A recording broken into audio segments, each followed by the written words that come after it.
When was the last time you did an Eidolon hunt? Seriously, when was the last time you went out of your way to do one for a specific reward? If you're like most players, it's probably been a while, and it may not even be because you dislike the game mode, but because there are so many other ways to get its rewards faster, easier, and better. Personally, I love doing Eidolon hunts. They're one of the few Warframe game modes that demand skill, and mastering them is incredibly rewarding. So, it begs the question, why has this ancient game mode become so irrelevant, and what can DE do to make it mainstream again?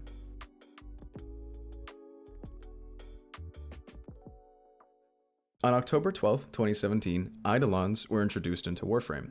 Eidolons are, in essence, fragmented sentience. In Warframe lore, the Eidolons were born from a battle between Gara, an ally of the Unum, and a massive sentient that crash-landed on Earth. This sentient wreaked havoc, destroying Orokin towers and threatening the Tower of the Unum. To stop it, Gara made the ultimate sacrifice, detonating a bomb within herself to destroy the sentient. Its remains scattered across the plains of Eidolon, creating the Eidolons we know today, along with Gara Tote Lake as a memorial. In gameplay, Eidolons are large, sentient creatures that roam the plains exclusively at night. They aren't typical enemies that you can just shoot and kill, instead they require a specific set of equipment to do efficiently. Eidolons have a sentient shield, which can only be taken down via void damage from your operator amp, and you can't use Zada's Whisper to get the void damage. Additionally, there are two ways you can defeat an Eidolon. You can either capture it or kill it. Killing an Eidolon typically yields worse rewards, however it is easier. In order to capture an Eidolon, you need to utilize a specific amount of Eidolon lures, which are devices that spawn across the plains at night. You can charge them by shooting at Vomvalists, which are a type of mini-sentient, near them. After you do this 3 times, they become fully charged and you can begin killing the Eidolon. There are 3 different tiers of Eidolons. Firstly, the one you will find roaming around the plains is the Eidolon Terrorist. This is the weakest of the 3, and it only has 4 Steinovia, which are basically the Eidolon's joints. These joints become vulnerable after the shield has been taken down, and you need to take down the shield for each joint you destroy. The other 2, the Gonchulist and the Hydralist, function similarly to the Terrorist, with a few key differences. Namely, they both have 6 joints as opposed to 4. They both also require 3 charge lures as opposed to 2 for a successful capture. They all have a unique set of attacks, though when a limb is destroyed, all of them release an energy spike, which is a series of magnetic waves that shoot out from the Eidolon. When the Eidolon has all of its limbs destroyed, it will get knocked down temporarily, while spawning some Vomvalists in the process. It will then get up, finally being vulnerable for a full kill or capture. Upon capturing the Eidolon, it will drop an Eidolon shard of increasing rarity. A brilliant shard will drop from the Terrorist, which can be used to spawn the Gonchulist, and then the Gonchulist will then drop a radiant Eidolon shard, which can spawn the Hydralist. Eidolons are mainly known for Arcane Energize, which is the holy grail of drops from capturing the Hydralist. They didn't actually drop Arcanes until February 16th, 2018, where each one was given a 100% chance to drop one. However, Arcane Energize is quite rare, with a mere 5% drop chance per Hydralist capture. This may not sound that terrible at first, but once you realize that you can only complete 6 hunts max in one night, it becomes quite apparent how annoying it would be to grind out a rank 5. Keep in mind, you need 21 to max rank an Arcane. This kept Arcane Energize extremely coveted, since the only other way to get it was from Orphic's Veil Rotation C with a 1.41% chance. For those who don't know, that means don't even bother. This all sounds great, so what went wrong? The game mode was novel and challenging, even fun to some, myself included, and it provided a shot at one of the most coveted items in Warframe. Well, the biggest blow to Eidolons in my opinion was on December 13th, 2023, when Whispers in the Walls was added to Warframe. This was a mainline content update that introduced a whole host of new features and content, however, one in particular stood out: Arcane Dissolution. Essentially what Arcane Dissolution does is it allows you to take arcanes you already have and turn them into a resource known as Phosphor.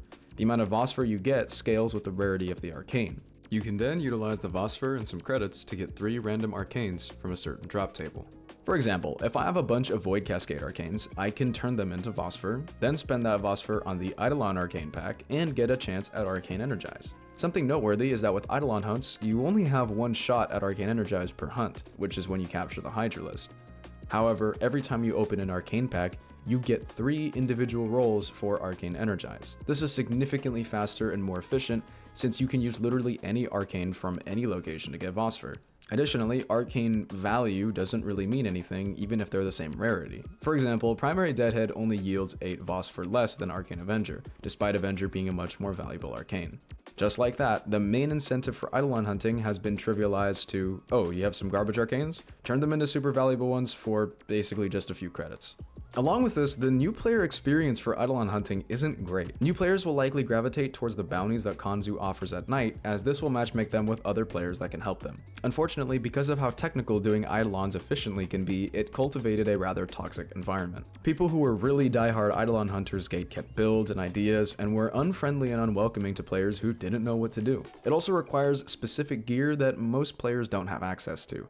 A good amp, like the 177, requires an Arcane Adapter, which is rank 5 Zeraman, a Certus Brace and a Propa Scaffold, rank 4 Little Duck, and the Madurai Focus School to be decently leveled up. And you also need some standing with Onko to get the first part. You may argue that you don't need these things to do Eidolons, and that's true, you can do them with a Moat Amp and a Stug, but that doesn't mean it'll be fast or fun at all.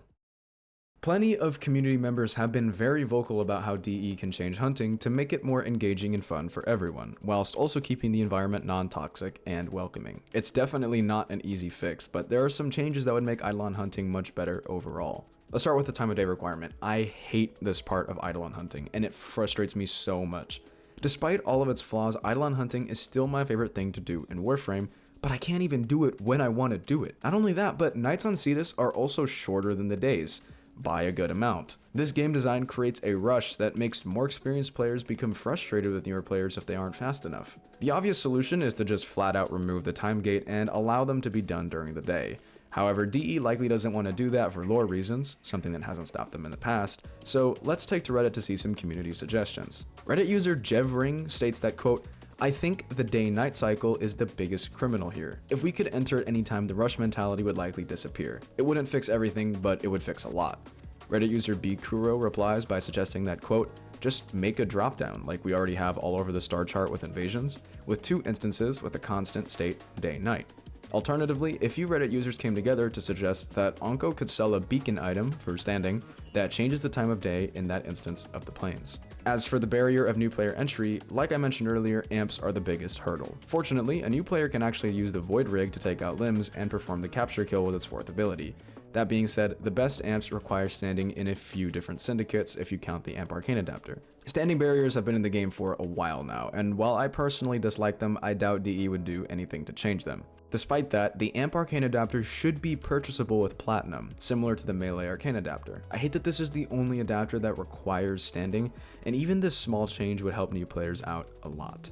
Lastly, Eidolons need an overarching reason to be done, other than Riven Transmuters. Another unique drop or a new set of arcanes exclusive to Eidolons that you cannot get from Arcane Dissolution would give people a reason to go out of their way to do them again. There are a bunch of smaller changes that have been suggested on the forums over the years that I didn't cover, purely for the sake of time, but if you have any more you think are significant, leave them in the comments. I understand that these changes would likely be included in a mainline Eidolon content update, but breathing new life into this game mode could be a healthy way of making old content more mainstream and accessible to new players.